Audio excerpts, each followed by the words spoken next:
Hi, mate. Yeah, not so bad. Not so bad, yeah, you? Tonight? God, right, all you lot are going out. Yeah, mate, no, I'd love to. I've had a bit of a week. So my levels at the moment are 12.3, but I was up to nearly 20. They should be between, well, for a normal person that isn't diabetic, should be between 4 and 7. When they're a little bit high, you don't necessarily tend to notice it too much. Okay. It's when you get into the lows. So if you go what's called hypo, that's when you notice it in your body straight away. So you feel all shaky. It just makes you feel really kind of just on a bit on edge. And then I'd have to actually eat something sugary. Then you've got to try and sort of balance that then with the insulin. So how do you go down from the 20 that you're at? So basically from this morning, I was kind of quite high. So you can sort of see that I was at about nearly 20 when I sort of woke up. So then this morning for breakfast, I then basically just chose to have no carbs. And then I still had to inject and then try and get my levels to come down.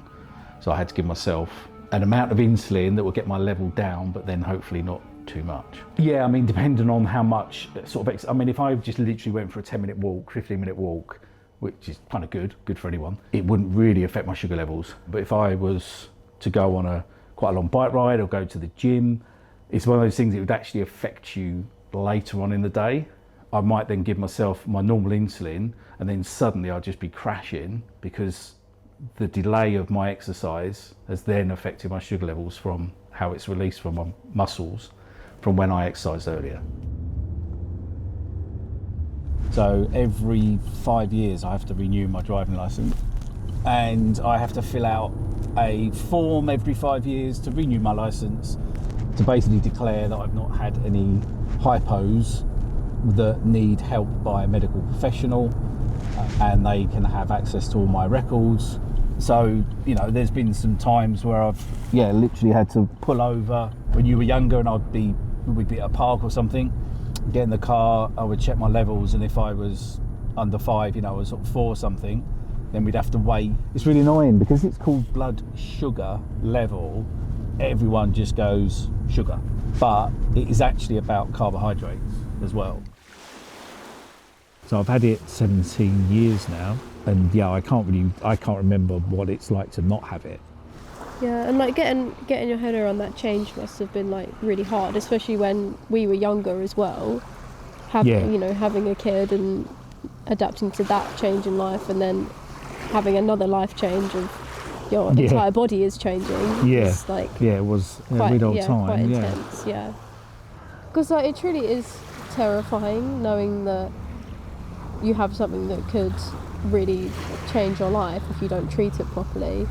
I remember if you would run out of insulin and it would be on a Sunday and you'd have to get an emergency prescription, and I'm worrying because I know what will happen if you don't have any insulin, and the thought of that is obviously very terrifying.